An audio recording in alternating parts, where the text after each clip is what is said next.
Hi hello welcome. நம்மளும் ராஜுவும் என்ன பண்ணாங்க, அத்தை வீட்டில் தங்கியிருக்காங்க. அத்தை திடீர்னு என்னோட சங்கிலியை காணோம், நீங்கள் தான் திருடுனீங்க அப்படின்னு சொல்லிட்டு 2 பேரும் சத்தம் போடுறாங்க. அப்போ அத்தை கிட்ட சொல்கிறாங்க ராஜு நம்புறவும், அத்தை நாங்கள் எடுக்கல, எங்களை சொல்லாதீங்க அப்படின்னு சொல்லிட்டே இருக்காங்க. அத்தை நீங்கள் தான் எடுத்தீங்க, நீங்கள் எடுத்த காரணத்தால் நீங்கள் தான் வீட்டுக்குள்ளே இருக்குன்னு சொல்லிட்டு என்ன பண்ணுறாங்க, ஒரு ரூமில் வச்சு அவங்க 2 பேரையும் வச்சுட்டு பூட்டி வச்சுடுறாங்க. அப்போ நம்புறா சொல்கிறான், அண்ணா நம்ம அம்மா அப்பா இருக்கும்போது நம்ம ரொம்ப சந்தோஷமாக இருந்தோம் இல்லையா, நம்ம அம்மா ரொம்ப நல்லா பார்த்துக்கிட்டாங்கல்ல, ஆனால் அத்தையும் மாமாவும் நீங்கள் நல்லாவே பார்த்துக்கல, அத்தை எல்லா வேலையும் என்ன தானே செய்ய சொல்றாங்க, என்னால செய்ய முடியலண்ணா அப்படின்னு சொல்றா நம்புறா ராஜுவை பார்த்து. ராஜு கிட்ட அத்தை எப்பவுமே கடுமையா திட்டிகிட்டே இருப்பாங்க, அவங்கள எப்பவுமே குறை சொல்லிட்டே இருப்பாங்க, ரொம்ப துன்புறுத்துறாங்க, தாங்க முடியாத அளவுக்கு பேசுறாங்க அப்படின்னு சொல்லிட்டு நம்புறா வருத்தப்பட்டு நம்ம ராஜுகிட்ட சொல்றா. அப்ப ராஜு சொல்றான், நீ வருத்தப்படாத, நம்ம இந்த இடத்த விட்டு போயிடலாம் நம்புறா, நீ கவலைப்படாத, நம்ம இந்த இடத்த விட்டு போயிட்டுனா அத்தையும் மாமாவும் நிம்மதியா இருப்பாங்க, நம்மளும் நிம்மதியா இருக்கலாம், நம்ம போலாம்னு சொல்லிட்டு என்ன பண்றாங்க, அன்று இரவே இந்த இடத்துல கதவு தட்டி பாக்குறாங்க. கதவு லைட்டா திறந்துடுது. கதவு திறந்த உடனே என்ன ஆகுதுன்னா, நம்ராவும் ராஜுவும் அந்த வீட்டை விட்டு வெளில வந்துடுறாங்க. அவங்க நடந்து போறாங்க. நடந்து போகும்போது ஒரு காட்டு பகுதி இருக்கு. அடுத்த நாள் காலையில எப்பவும் போல கிராமத்துல சூரியன் வருது. கிராமம் முழுதும் ஒரே வெளிச்சமா இருக்கு. ஆனா நம்மளோட அத்தை ஜம்லா பேகமோட குரல் ரொம்ப எதிரொலிக்குது. எங்க இருக்கீங்கன்னு சொல்லிட்டு நம்ராவும் ராஜுவும் திட்டிட்டே இருக்காங்க. எங்க போய் தொலைஞ்சிங்க, இன்னும் எரும மாட்டுக்கு எதுவுமே தீனி வைக்கல, போகல அப்படின்னு சொல்லிட்டு எங்க போய் தொலைஞ்சிங்க அப்படின்னு திட்டிட்டே இருக்காங்க. திட்டிட்டே போய் அவங்களை அடைச்சு வச்சு அறையில போய் பாக்குறாங்க. அறையில போய் பாத்தீங்கன்னா அந்த குழந்தைங்க அந்த இடத்துல கிடையாது. ஜம்லா பேகம் அவங்க வீட்டுக்கார் மஜித் கிட்ட சொல்றாரு, இந்த மாதிரி பசங்களை காணுங்க, உங்க தங்கச்சி பசங்களை காணும், எல்லாம் போயிட்டாங்க, இந்த மாதிரி போயிட்டாங்க, எங்க போய் தொலைஞ்சதுன்னு தெரியல அப்படின்னு சொல்றா. அப்ப மஜித் சொல்றான், போனா போகட்டும், இதுங்க எப்படியா போய் தொலைட்டோம், எங்கேயா போய் ஏதாவது செஞ்சுட்டு போட்டோம், நமக்கு என்ன, நம்மளை விட்டு போன வரைக்கும் ரொம்ப சந்தோஷம் தான், இவங்க பேர்ல நிறைய சொத்து இருக்கு, இந்த சொத்தை எல்லாம் நம்ம வித்துட்டு நம்மளோட ஒரே ஒரு மகனை ரொம்ப நல்லபடியா படிக்கணும், அவன் வாழ்க்கையில நம்ம சிறப்பா வச்சிருக்கணும், இது எங்கேயா போய் தொலைட்டோம், நீ அதை பத்தி வருத்தப்பட்டு இருக்க அப்படின்றாங்க. இந்த விஷயத்தெல்லாம் கடவுள் பார்த்துட்டே இருக்காருன்ற விஷயத்த ஜம்லா பேகும் மஜித்தும் மறந்துடுறாங்க. தன் மகனோட கனவை பத்தி யோசனை பண்ணிட்டு இருக்காங்க. ராஜுவும் நம்ராவும் கஷ்டப்பட்டாங்க, நம்ம அவங்க மேல தேவையில்லாம திருட்டு பழைய சுமத்தணும்னு சொல்லிட்டு கொஞ்சம் கூட கவலையே இல்லாம இருக்கா ஜமீலா பேகம். அது மட்டும் இல்லாம ஒரு 5 வயது குழந்தைன்னு பார்க்காம ரொம்ப கொடுமைப்படுத்தி காலையில எந்திரிச்சிருந்து சாயந்தரம் வரைக்கும் எல்லா வேலையுமே நம்ராவே பார்க்க வைப்பாங்க ஜமீலா பேகம். அப்ப நம்ராவுக்கு அவங்களோட தாய் நினைப்பு வந்துச்சு. ஏன்னா தாய் சின்ன சிறு பிள்ளையா இருக்கும் போது ஒரு நாளும் அவங்களை அடிச்சது கிடையாது, திட்டினது கிடையாது, அன்பா பார்த்துக்கிட்டாங்க, அன்பா உணவு கொடுக்கறது, ஊட்டி விட்டுறது, இப்படி பார்த்துட்டாங்களேன்னு நினைச்சிட்டு என்ன பண்றா, நம்ரா அண்ணன் கிட்ட சொல்லி அழுறான், அண்ணா அம்மா இருந்த வரைக்கும் ரொம்ப நல்லா பார்த்துக்கிட்டாங்களே, அத்தை நம்ம மேல தேவையில்லாம ஒரு திருட்டு பழைய சுமத்தி நம்ம அமுச்சு விட்டாங்களே அண்ணா, ஏன்னா அப்படி செஞ்சாங்க, நம்ம எடுக்காத பொருளை ஏன் நான் எடுத்தேன்னு சொன்னாங்க அப்படின்னு சொல்லிட்டு இன்னமும் நினைச்சு அழுதுட்டே இருக்கா. காட்டை நோக்கி போயிட்டே இருக்கும்போது என்ன ஆகுதுன்னா, காடு அப்படியே இருட்டாகுது. நம்பராக்கு பசி எடுக்குது. ராஜு எவ்வளோ ஆறுதல் சொல்றான், நம்பரா நம்ம இன்னும் கொஞ்சம் தூரம் தான் இருக்கு, போயிடலாம்னு சொல்றான். ஆனா ஒரு கட்டத்துல நம்பராவால சுத்தமா நடக்கவே முடியல. ரொம்ப சோர்வடைஞ்சுனா என்ன பண்றான், அங்க பக்கத்துல ஒரு பெரிய மரத்தடி இருக்கு. அந்த மரத்தடி பக்கத்துல ராஜுவும் நம்பரும் என்ன பண்றாங்க, போறாங்க. ஏன்னா நம்பரா நல்லா தூங்குறா, ராஜு தூங்கல. ராஜு மனசுக்குள்ள ஒரு தீப்பொறி இருக்கு, நம்ம எப்படியாவது வாழ்க்கையில முன்னேறணும், நான் நல்லபடியா என் தங்கச்சியை காப்பாற்றணுன்ற எண்ணம் மனசுக்குள்ள இருந்துட்டே இருக்கு. அடுத்த நாள் காலை விடியுது. விடிஞ்ச உடனே நம்பரா கேட்கறா, அண்ணா காடு முடிஞ்சிருச்சா, நம்ம இப்ப எங்க போறோம் அப்படின்னு சொல்லி கேட்கறா. நம்பரா இன்னும் கொஞ்ச தூரம் தான் சொல்லிட்டு அப்படியே ராஜு நம்பராக்கு ஒரே ஆறுதலா பேசி என்ன பண்றான், அப்படியே அந்த காட்டோட எல்லை பகுதி கொண்டு வரான். அந்த காட்டோட எல்லை பகுதியில ஒரு நதி இருக்கு. நதியை கடக்கணும் அப்படின்னா அங்க ஒரு படகு இருக்கு. அந்த படகு மூலியமா ஏறிதான் அந்த நதியை கடக்க முடியும். அப்ப நம்பராவும் ராஜுவும் அந்த படகோட்டி கிட்ட சொல்றாங்க, என்ன அடுத்த ஊருக்கு கொண்டு போய் விடுறீங்களா அப்படின்னு சொல்லிட்டு கேட்கறாங்க. அப்ப படகோட்டி கேட்கிறாரு, நான் சும்மா கொண்டு போய் விட முடியாது, நீங்க எனக்கு பணம் கொடுத்தீங்கன்னா நான் கொண்டு போய் விடுறேன் அப்படின்றாரு. இப்ப ராஜன் சொல்றான், என்கிட்ட 50 ரூபாய் பணம் இருக்கு, நான் கொடுக்குறேன், மிச்சம் நான் பெருசாய் சம்பாதிச்சு கொடுத்துடுறேன் அப்படின்னு சொல்றான். அப்ப அந்த படகோட்டி சிரிச்சுட்டு, சரி இருக்கிறத கூட நான் அவனை கொண்டு போய் அடுத்த கிராமத்துல கொண்டு போய் விட்டுடுறேன் அப்படின்றாரு. அந்த படகோட்டி அடுத்த கிராமத்தை கொண்டு போய் விடுறாரு. அங்க ஒரு நபரை பாக்குறாங்க ராஜுவும் நம்பராவும். இங்க ஏதாவது கிராமம் இருக்கா அப்படின்னு சொல்லி கேட்கறாங்க. ஆமாமா, கொஞ்சம் தூரம் போனீங்கன்னா ஒரு பெரிய கிராமம் இருக்கு அப்படின்னு சொல்றாங்க. இந்த காட்டு பகுதி இந்த வழியாவே நடந்து போங்க அப்படின்றாங்க. அவர் சொல்ற மாதிரியே ராஜுவும் நம்பராவும் நடந்து போயிட்டே இருக்காங்க. அப்ப ராஜு கைய நம்பரா டைட்டா பிடிச்சிக்கிறா. ஏன்னா அந்த காட்டுல பல விலங்குகளோட சத்தம்லாம் கேட்கும்போது நம்பராக்கு ஒரே பயமா இருக்கு. அப்ப நம்பரா சொல்றா, அண்ணானுக்கு ரொம்ப பசிக்குது அப்படின்னு சொல்லிட்டே இருக்கா.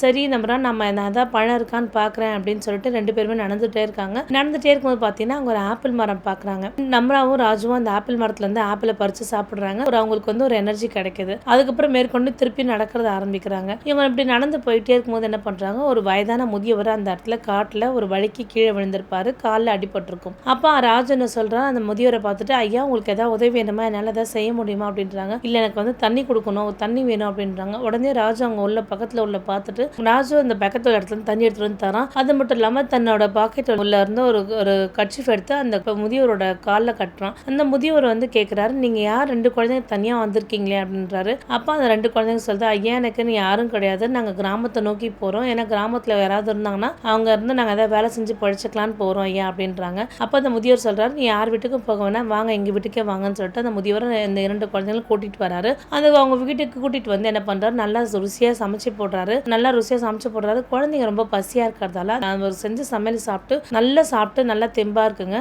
ராஜு சின்ன வயசாக இருந்தாலும் என்ன நினைக்கிறான்னா, அந்த முதியவருக்கு நம்ம வந்து உபத்திரமா இருக்கக்கூடாதுன்னு நினச்சி அவன் காட்டுக்கு போய் விறகெல்லாம் வெட்டி கொண்டு வந்து அதை எடுத்துட்டு வந்து சந்தையில கொண்டு போய் விற்கிறான். இந்த முதியவருக்கு வந்து மருந்துகள் பற்றியும் அது எப்படி நோயை குணப்படுத்தின பற்றியும் எல்லாம் நிறைய விஷயமும் தெரிஞ்சிருக்கு. அப்புறம் நம்பரா கிட்ட ஒரு விஷயமா சொல்லி கொடுத்துட்டே இருக்காரு. ஒரு மூலிகை பற்றி சொல்லிருக்காரு. இந்த மூலிகை எதுக்கு குணமாகும்னு சொல்லிட்டு ஒரு மூலிகை பற்றி ரொம்ப விளக்கமாக சொல்லிட்டே இருக்காரு. எப்படி நாட்கள் போக போக அவங்களும் வளர்ந்துட்டே இருக்காங்க. அந்த முதியவர் என்ன சொல்றாரு, நீங்க வந்து என் நம்பிக்கை காப்பாற்றணும், நான் ஒரு விஷயம் சொல்லுவேன், அந்த நம்பிக்கை அப்படியே நீங்க நடந்துக்கணும் அப்படின்றாங்க. அந்த காட்டுல ஒரு பெரிய ஆலமரம் இருக்கு. அந்த ஆலமரத்து அடியில நீங்க தோண்டிட்டே இருங்க, அங்க என்ன கண்டாலும் நீங்க என்கிட்ட தான் கொண்டு வந்து தரணும் அப்படின்றாரு. சரின்னு சொல்லிட்டு நம்ராவும் ராஜுவும் காட்டுக்கு போறாங்க. அவர் சொன்ன மரத்தடியை நோக்கி போறாங்க.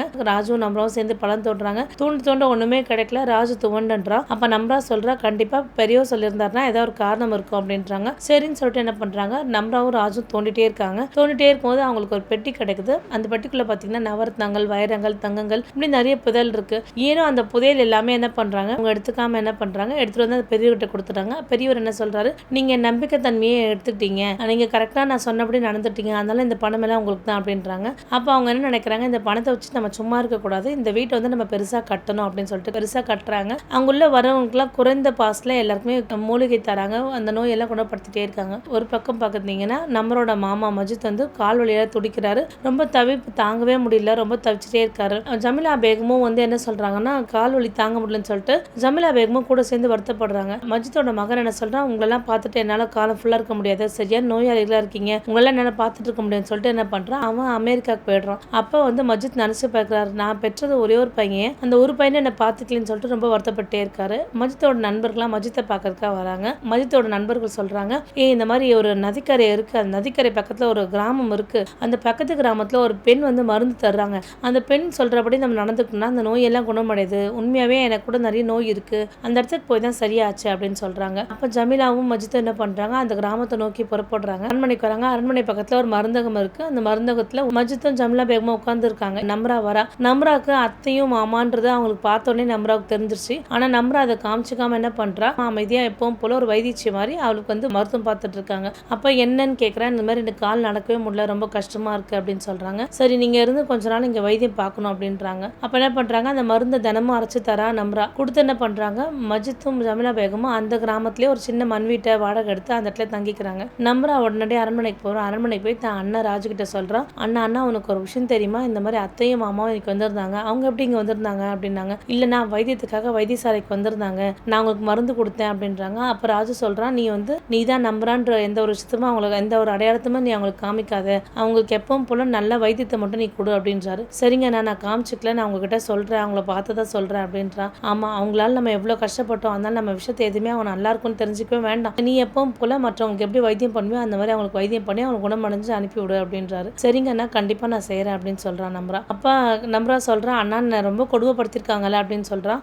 அதெல்லாம் நீ மறந்துடணும், அதெல்லாம் நீ மறந்துட்டு எப்பவும் போல எல்லாருக்கும் வைத்தியம் எப்படி பார்க்கறியோ அந்த மாதிரி பார்க்கணும், கடவுள் நம்மளை நல்லா தானே வச்சுட்டு இருக்காரு, நம்ம கஷ்டப்பட்டாலும் அதை மட்டும் தான் நினைச்சுக்கணும் அப்படின்றான். நம்ரா எப்பவும் போல மற்றவங்களுக்கு பார்க்குற மாதிரி என்ன பண்றான், அந்த மருந்தெல்லாம் அரைச்சு தினமும் கொடுத்துட்டு இருக்கா. ஒரு நாள் இப்படி கொடுத்துட்டே இருக்கா. மஜித் என்ன பண்றாரு, வாடகை எடுத்த வீட்டுல உட்காந்துட்டு இருக்காரு. அப்போ அவருக்கு விசித்தமான தோற்றமும் ஒரு சிந்தனையும் போயிட்டே இருக்கு. ஜமீலா பேகத்திட்ட சொல்றா, நான் வந்து என் தங்கச்சி பிள்ளைங்ககிட்ட இருந்து சொத்தெல்லாம் வாங்கி என் ஒரே மகனை படிக்க வச்சேன், அவனை வெளிநாட்டுக்கு அனுப்புனா அவனுக்கு எல்லாம் சொல்லி கொடுத்தேன், ஆனா அந்த ஒரு மகன் என்ன பாத்துக்கல, இன்னைக்கு யார் என்ன இதுன்னே தெரியல, நம்ம கிட்ட காசு ₹1 கூட வாங்காம என்னோட வழிக்காக மருந்துகள்லாம் அரைச்சு தராங்க, இந்த பிள்ளைங்கெல்லாம் நல்லா இருக்கணும் அப்படின்னு சொல்லிட்டு இருக்காரு. ஜமீலா பேகம் சொல்றான், எங்க வருத்தப்படாதீங்க, நம்ம மகன் செய்யல நினைச்சுக்காதீங்க, நம்ம செஞ்ச ஒரே ஒரு தப்பு என்ன தெரியுமா, நம்ம ராஜுவும் நம்ராவும் ரொம்ப கொடுமைப்படுத்திட்டோம், அதுதான் பெரிய தப்பு அப்படின்னு சொல்லி உணர்றா. அது மட்டும் என்ன பண்றா, தன்னோட மகன் உதவி பண்ணலன்னு சொல்லிட்டு கணவர் வருத்தப்படுறத நினைச்சு ஜமீலா பேகம் ரொம்ப வருத்தப்படுறா. அன்னைக்கு எப்பவும் போல கடவுள்கிட்ட பிரார்த்தனை பண்றா, கடவுளே நான் செஞ்ச பாவத்தெல்லாம் நான் மன்னிங்க, நான் ராஜு நம்ராக்கெல்லாம் பெரும் குடும்பம் பண்ணேன், என்ன மன்னிங்க அப்படின்றா. நாட்கள் இப்படியே போயிட்டு இருக்கு. ஒரு நாள் அந்த அரண்மனைக்கு போறாங்க. மஜித்தும் ஜமீலா பேகமும் அந்த அரண்மனைக்கு போறாங்க. அரண்மனை வாசல்ல உட்காந்துட்டு இருக்காங்க. அப்ப மஜித் சொல்றாரு, எனக்கு ரொம்ப தண்ணி தாகமா இருக்கு ஜமீலா, போய் கொஞ்சம் தண்ணி எடுத்துட்டு வா அப்படின்னு சொல்றாங்க. சரின்னு சொல்லிட்டு ஜமீலா பேகம் என்ன பண்றாங்க, கிச்சனுக்கு போய் பாக்குறாங்க. கிச்சனுக்கு போய் பார்த்த உடனே அங்க ஒரு அதிர்ச்சியா இருக்கு. என்ன அப்படின்னா, நம்ராவும் ராஜுவும் ஒரு வயதானவரோட ஒரு போட்டோ போட்டு அங்க போட்டோ ஃப்ரேம் பண்ணி போட்டிருக்காங்க. இதை பார்த்த உடனே ஜமீலா பேகம் அதிர்ச்சி அடைஞ்சிடா, ஒண்ணுமே புரியல. அவ கையில இந்த கிளாஸ் அப்படியே கீழே விழுந்து உடஞ்சிருது. ராஜு நம்ராவும் வெளில வந்துடுறாங்க. இந்த கிளாஸ் விழுந்த சத்தத்தை கேட்டு உடனே மஜித்தும் உள்ள வராரு. மஜித்தும் பார்த்து ஒரே அதிர்ச்சி அடைகிறாரு. இது நம்ம சின்ன வயசுல வளர்த்த ராஜு நம்ரா தானே அப்படின்றாரு. கரெக்டா இவங்க 2 பேரும் பேசி இருக்கும்போது நான் ராஜு நம்ரா வந்துடனே அவங்க 2 பேரும் பார்த்தோன்னே அதிர்ச்சி அடைஞ்சிடுறாங்க. அப்போ அவன் சொல்றான், நீங்க 2 பேருமே நான் அடையாளம் காட்டிட்டீங்களா அப்படின்னு சொல்றான். இங்க 2 பேரும் எவ்வளவு கொடுமைப்படுத்துனீங்க, எங்களை எவ்வளவு ஒதுக்குனீங்க, எவ்வளவு ஒடுக்குனீங்க, எவ்வளவு எங்களை கஷ்டப்படுத்துனீங்க, உங்களால நாங்க எவ்வளவு கஷ்டப்பட்டோம் அப்படின்னு சொல்றான். அப்ப மஜித்தும் ஜமிலாவும் கேட்குறாங்க, தயவு செய்து என்னை மன்னிச்சிருப்பா, இன்னைக்கு உனக்குலாம் செஞ்ச கொடுமையால தான் நாங்கள் இந்த வலியாலும் வேதனையாலும் அனுபவிச்சுட்டு இருக்கோம். உங்ககிட்ட இருந்து சொத்து வாங்கி என் குழந்தை நல்லா நாங்கள் படிக்க வச்சோம். ஆனால் அந்த குழந்தை எங்களை என்னன்னு கூட கண்டுக்கல. உங்களுக்கு செஞ்ச பாவத்தாலாம் இன்னைக்கு நாங்கள் அனுபவிச்சுட்டு இருக்கோம்ப்பா, தயவு செய்து எங்களை மன்னிச்சுக்கோப்பா அப்படின்னு சொல்றாங்க. நான் உங்களோட உரிமையெல்லாம் பறிச்சிட்டோம், நான் தயவு செய்து மன்னிச்சுக்கோன்னு சொல்லிட்டு 2 பேருமே கை குப்பி அவங்ககிட்ட மன்னிப்பு கேட்குறாங்க. உங்களோட பாவத்தோட விளைவாக தான் நாங்கள் இன்னைக்கு இவ்வளோ அவஸ்தைப்பட்டு இருக்கோம், கஷ்டப்பட்டு இருக்கோம் அப்படின்றாங்க. அப்போ ராஜுக்கும் நம்ராவும் சொல்றாங்க, சரி சரி நீங்கள் என்ன அப்படி ஒடுக்கப்பட்டதால் தான் நாங்கள் கடவுளை எனக்கு இந்த வாழ்க்கையை கொடுத்துருக்காரு, இந்த அளவுக்கு நாங்கள் ரொம்ப சந்தோஷமாவே இருக்கோம், அதனால அந்த கடவுளுக்கு நான் ரொம்ப நன்றி சொல்லிக்கிறேன் அப்படின்னு சொல்றான். இதை கேட்ட உடனே அவங்க இருவருமே ஒருமே தர்ம சங்கடத்தில் ஒரு மாதிரி ரொம்ப கஷ்டப்படுறாங்க. நம்ம எவ்வளோ பெரிய தப்பு பண்ணியிருக்கோம், சின்ன குழந்தைங்களுக்கு எந்த அளவுக்கு கொடுமைப்படுத்திருக்கோம் நினச்சி 2 பேருமே தான் செஞ்ச தப்பு நினச்சி வருத்தப்படுறாங்க. வருத்தப்பட்டு என்ன பண்ணுறாங்க, அவங்களுடைய கிராமத்துக்கு மறுபடியும் திரும்புறாங்க. திரும்பிட்டு அவங்கள பற்றியுமே யோசனை பண்ணிட்டு இருக்காங்க. நம்மளை இவ்வளோ கொடுமைப்படுத்தினாலும் அவங்க அந்த வைத்தியத்தை நினச்சா ஏதாவது தப்பான வைத்தியம் கொடுத்து நம்மளை ஏதாவது செஞ்சிருக்கலாம். ஆனால் அவங்க மனசில் இறக்கமும் பாசமும் இருக்கிறதால தான் கரெக்டான வைத்தியம் கொடுத்து என்னோட கால் வலியும் குணப்படுத்திருக்காங்க அப்படின்னு சொல்லிட்டு அவங்க 2 பேரும் நினச்சி நம்ரா ராஜு நினச்சி ரொம்ப பெருமையாக இருக்காங்க. கடல் ஒரு காலகட்டத்தில் துன்பம் கொடுத்தாலும் மறு காலகட்டம் இன்பமும் தராரு. அதனால வாழ்க்கையில் இன்பம் துன்பம் இரண்டுமே கலந்து தான் வரும். துன்பத்தை கண்டு துவண்டவும் வேண்டாம், இன்பத்தை கண்டு ரொம்ப சந்தோஷமா அடைய வேண்டாம். எல்லா நேரத்திலும் ஒரே நிலையா இருந்தா வாழ்க்கை என்னைக்குமே சுமூகமா இருக்கும். ராஜுவும் நம்ராவும் அவங்க வாழ்க்கையில எல்லா காலத்திலும் ஒரே மாதிரி இருந்ததால் தான் இன்னைக்கு அவங்க வாழ்க்கை ரொம்ப சுமூகமா அமைஞ்சது. மீண்டும் வேற ஒரு நல்ல கதையில் சந்திக்கிறேன். நன்றி, வணக்கம்.